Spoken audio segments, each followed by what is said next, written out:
Лютия Зиядинова Фатых Амирхан урамының бір яғында тұра, балалары икенче яқта. Күн сайын иртәкеш оныкларын қарашырға йөри. Аңайын сүл булган, аяклары авыр хәрәкәтләнә. Әмма лифт эшләмәгәч, гел җәяү менеп төшәргә туры килә ди.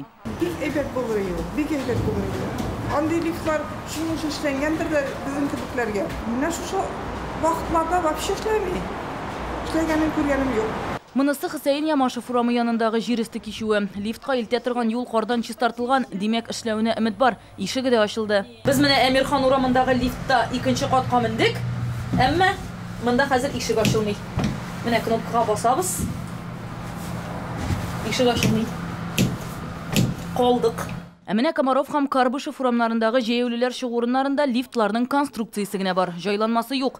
10 ел элек булган, әмма аны тиз арада җимерәләр. Аны бер атнадан 10 көннән җимереп аттылар.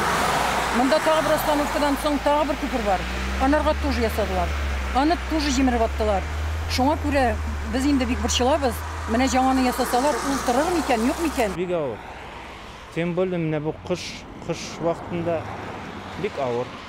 Инвалидлар да бар. Әлеге мәсьәлә Дәүләт Советының чираттагы утырышында да күтәрелде. Былтыр Татарстанның кеше хокуклары буенча вәкаләтле вәкиле исеменә лифтлар эшләмәүдән зарланып 21 мөрәҗәгать килгән.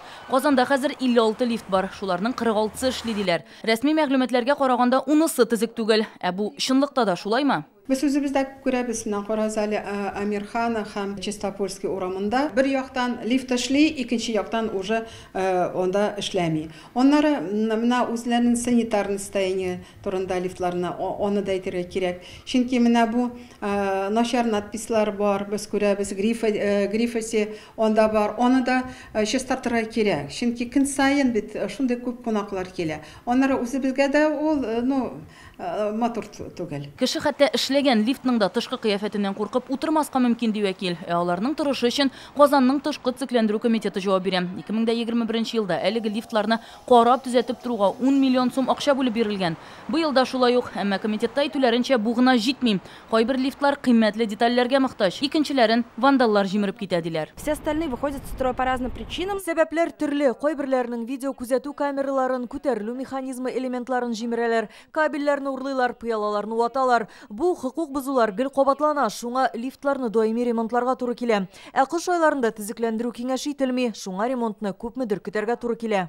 Киләчәктә Казанның 8 кичүендә 17 яңа лифт куярга планлаштыралар. Алар күп фатирлы йортлардагы кебек булачак. Файдалану вакыты 25 ел диләр. Әлбәттә сакчыл кулланганда. Әлегә проект әзерләнә.